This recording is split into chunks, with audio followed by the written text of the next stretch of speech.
Hey, and welcome back. Should I say welcome back to me? Yeah, I've definitely not been recording as much as I had at one point. The goal in the past was to try to put out, 5 videos a week or so, Monday through Friday.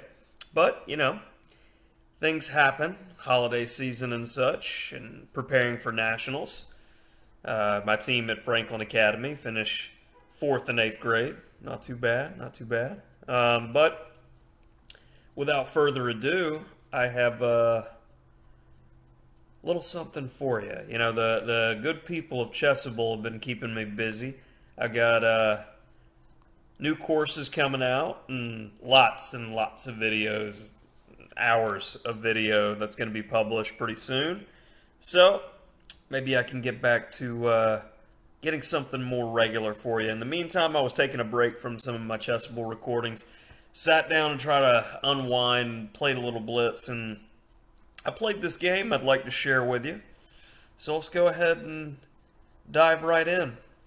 So I was playing black in this game, and I find myself more and more often playing unrated games on Lichess. I just play against whoever wants to play.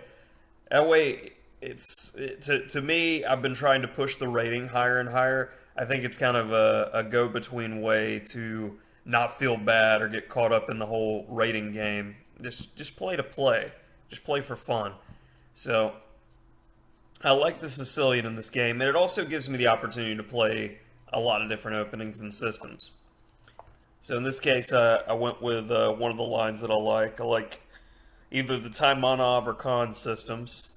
But I mean, Taimanov can be flexible depending upon whether or not you have A6 in there or not with Paulsen, and it's always been confusing to me telling the difference between like Taimanov and Paulsen structures, and I'm like, there's a knight C6 in there, there's sometimes an A6 in there. Yeah, I don't know. Bishop E7, Bishop B4, what are you doing to me? But in this case, my opponent played C4. I say, okay, knight C6.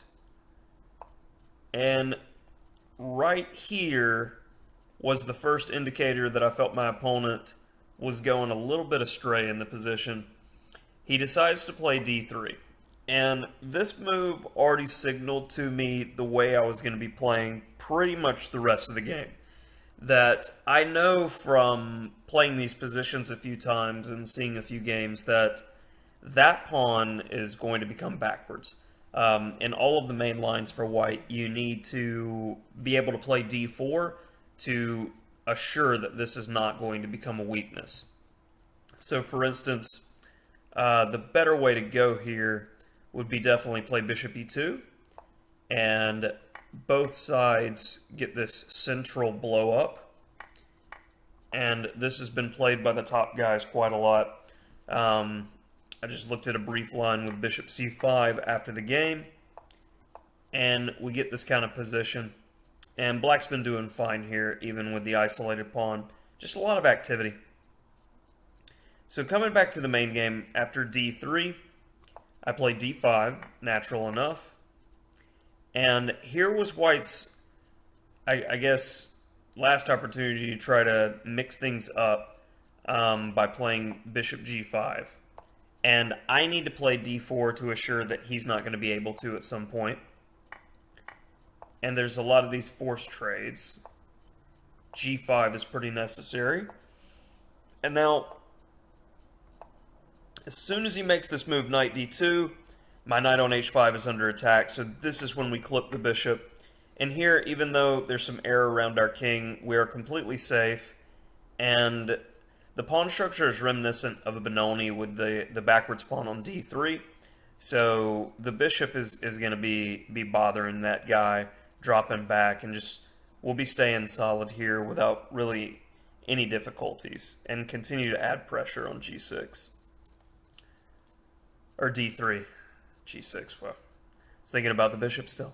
So after e takes d5, he played c takes d5. And I like this game and wanted to show it for instructional purposes on how to exploit, a weak backwards pawn here. As long as I don't allow him to get rid of it, It's all about allowing your opponent to just sink in the position until the position breaks. And knight takes d5 definitely doesn't help, because already you get a sense in the position with black having two pieces developed and white only having one that a change has occurred. White has one significant weakness in the position on d3, and black has an extra move of development. So knight takes d5 definitely didn't help black. Black is essentially a pawn up or +1 in the position. So bishop e3. We both tuck our nuggets away there, and then the computer really liked the next move. d4 is the crux in the position, so more pressure, more focus. And I did realize in the long term that the c-pawn is potentially going to be weak, so I want to play b6. And then it's up in the air where this bishop is going to go on b7, a6, or f5, d3 being one of the main targets. And even if this rook's best square is d8, I will potentially have the ability to play rook d7 and double rooks for full coordination of all my remaining pieces, all dealing with the ISO. So he plays b3, and again, that's not helping the cause. And I'm like, okay, if I sink down, play bishop f6, I'm slicing into that d4 square, making sure d4 is not going to take place. So now I simply defend that weak pawn.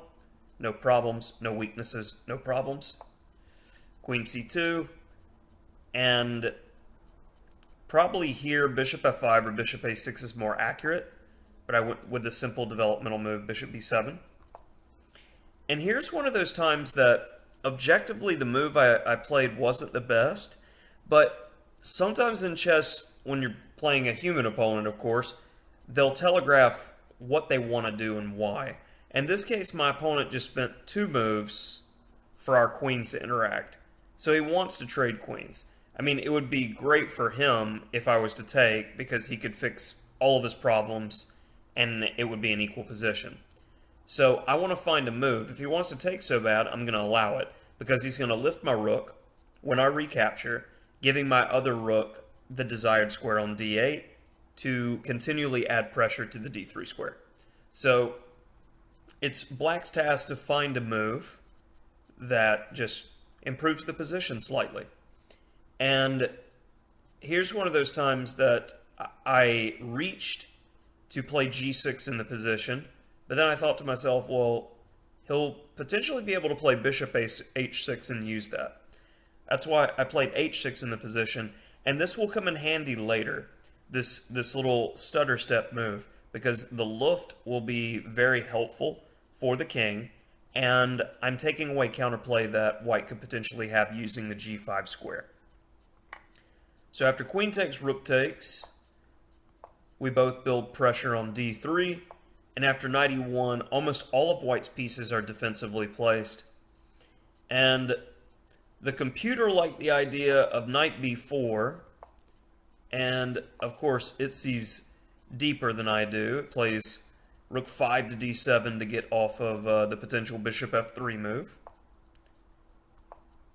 And it's so nice how it just gets every ounce out of the position, and it like just slowly needling away, which I can appreciate that type of play, but I felt like my position was at its pinnacle, so I went ahead and played knight d4.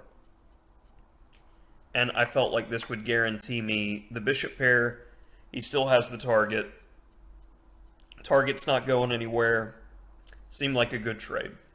And I got rid of his only active piece. After rook c4, he's repeating the same process that we saw before with the queen, except I'm not a big fan of trading rooks here because my rooks are so much better than his because they're so well coordinated and hitting a target. So we're just going to go back. And this is one of those times where it's like the rook has many moves to go back. d5, d6, d7. And d5 doesn't make much sense because bishop f3 and he can force some trades and maybe get out of the mess. Rook d6 versus rook d7. Honestly, rook d7 protects both base pawns. So typically when you have 3 to 5 rook moves in a position, to me, the way I figure out which one is the best, you've got to find a rationalization why one move is more significant than the others. And in this case, rook d7 just feels by far the most natural. My opponent decides to go b4, and here was I mean, it's hard to call it a mistake because I eventually win in the position, and as you can tell from the times, I mean, it was a 3-minute game to start with. I've got 2 minutes, 8 seconds left. My opponent has about a minute and a half, so he's in the hole and trying to make things happen, which I don't blame him. The computer found a very nice, lengthy forcing combination that pretty much just owns. It's beautiful here. See, me, I was just like, I found that I'm going to eventually be able to remove this guard via a tactic. Now, this is where, like, if you're following along, you'd want to pause the video and see if you can't find what the engine recommended, and maybe you find what I played in the game, rather, because I know I'm better, I see a way to capitalize, but I don't find the excellent response.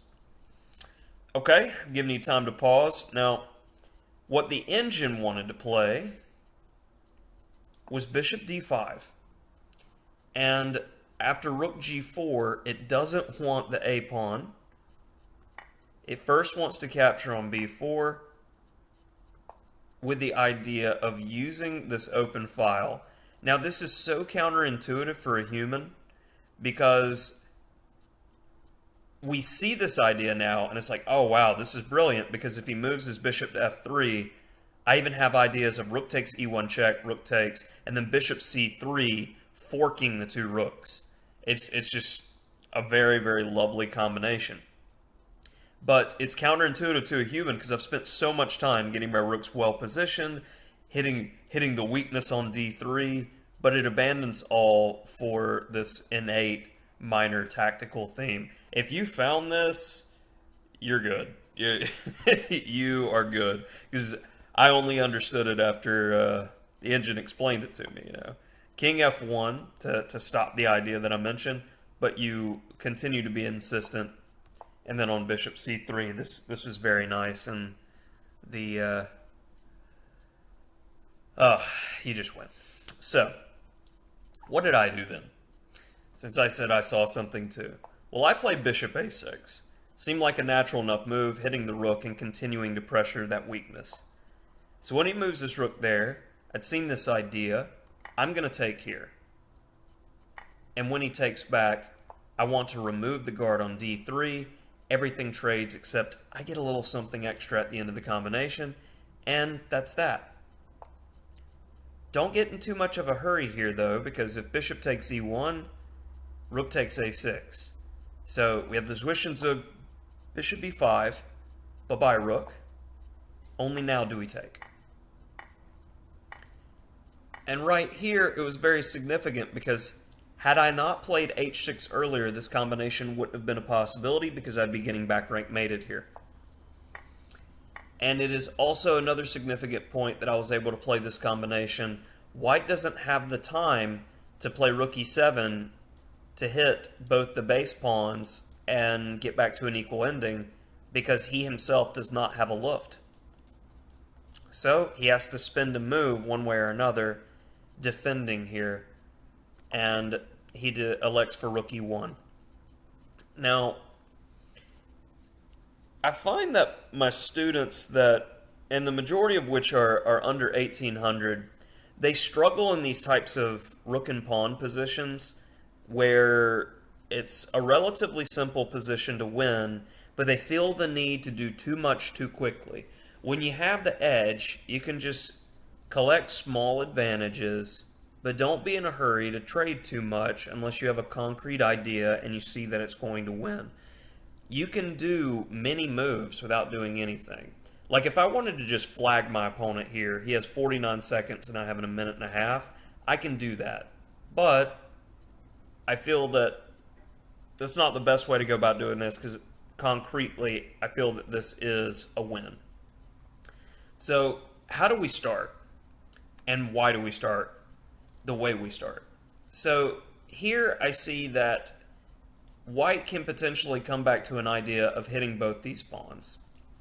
And I know from experience that two connected pass pawns is good game in rook and pawn endings. So I would love to collect this guy. And he's going to have to make some kind of defensive move to save his king at some point.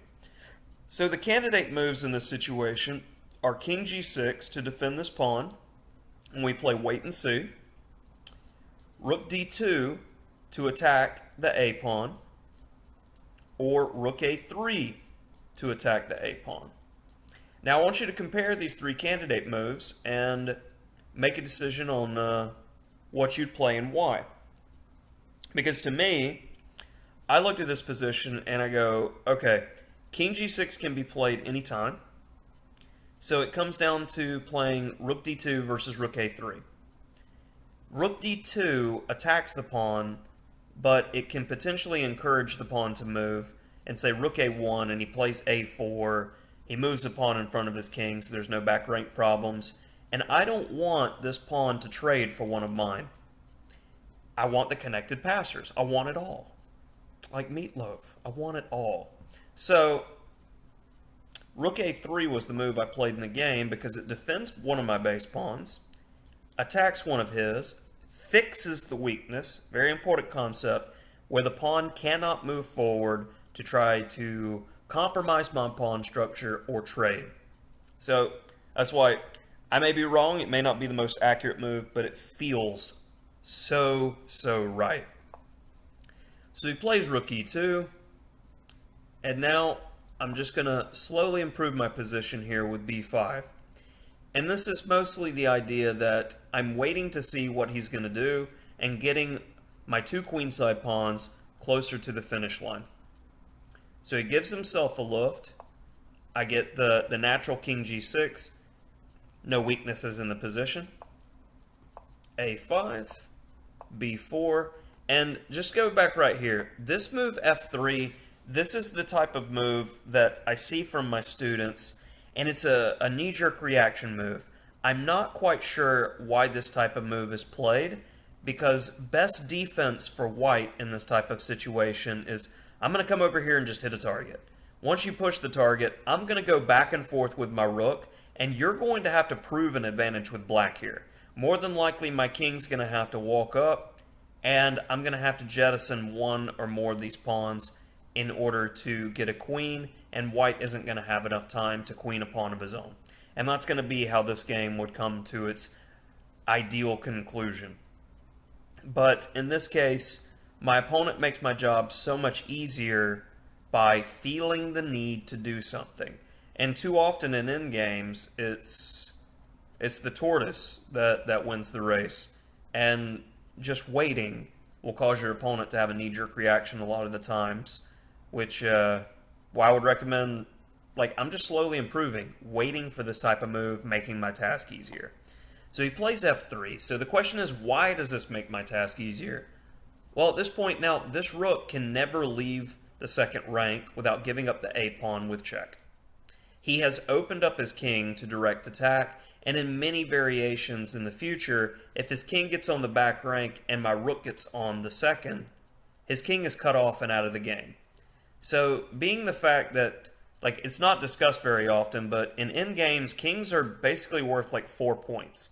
They are active, attacking, aggressive pieces in an endgame. So if you limit the mobility of your king, you're limiting your chances in the endgame. So, continuing, I have this b4, king f2, and now this is where I start probing a bit to see if I can get some more weaknesses out of my opponent. So I play h5, and my idea is that if I can convince this pawn to move in any scenario, if it gets to g4 at any time, I'm going to have a path for my king to come in, and with my rook firmly stationed on a3, the f-pawn, which is now a weakness, will be a fixed weakness and will fall. So that's what I'm working with. That's why I play this move h5. Just giving a little tickle, one way or another. Rook b2. Alright, so now I'm looking to play h4 So regardless of how that pawn may move, I want the f4 square for my king. g5. Again, preparing. No reason to play h4 immediately. So, almost there. And now, this coaxes a reaction from my opponent. He should probably play something like king f2 and just sit passively and wait for the end times to come. But he decides on h3. And honestly, at this point, there's multiple ways to win. g4 is the computer's first recommendation. It likes it at 6.5 points. h4, which I'd been planning, it likes at 4 points. So we'll see the engine's line. And to me, I looked at this variation and I understand it after the fact that this is completely winning. And you're going to end up winning the g-pawn and still having the f-pawn for free, and your rook can go right back to a3. So the engine's line is superior to what I played for that reason. But with h4, it's been in my experience that if you're leaving pawns on the board in order to have more targets later and have more potential queens. So in the computer's line, it's liquidating a lot of pawns. In my line, I'm trading one. And I get the desired plan. And at this point, the computer likes my position by almost 8 points. So it sees the writing on the wall.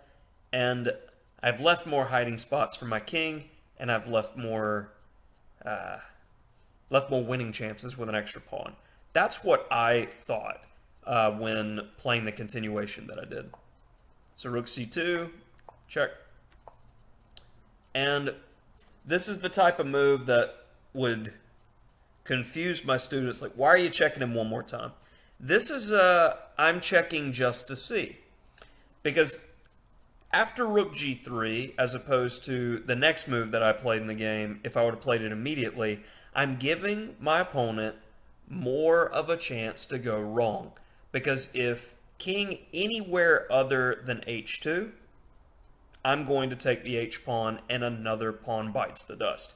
So he goes to h2, which forces his king one square further away from the action. And we talked about this earlier when he played f3, that essentially if you can cut a king out of the game, like I have right here, it's one more guy out of the fight. And he only has 2 guys to fight with. So it's becoming completely unfair. So I come back to a3, supporting my a-pawn, and now he finally has a little bit of a free hand in the position, but it's a monkey c-check, monkey do-check type situation, and I put my king here to advance my position. I don't want my king running around all day. I'm going to play f5. And again, we notice in the position that I have no weaknesses. My opponent at this point is down to 11 seconds. I have about a minute. You know, the game is over. I can slowly improve. So after king c2, or rook c2 rather, king f4. And I think this is just, I mean, normally you'd see the guy check a few times, but there's nothing really that can be done for white's position at this point. So I wanted to show a few more moves here in regards to technique again. King e3, f4, and as the pawn marches forward, this is a key moment again, how to move forward here in the most efficient way. So the rook is the only piece that can potentially do anything ever to annoy us. So I simply want to get rid of the rook. I'm going to play rook d3, and regardless of the move that he makes, because the king, white's king is hemmed into either the first or second rank, I'm either going to check and then force the trade of rooks, or as we see here, I'm going to force the trade of rooks immediately. And the engine is announcing mate in 7.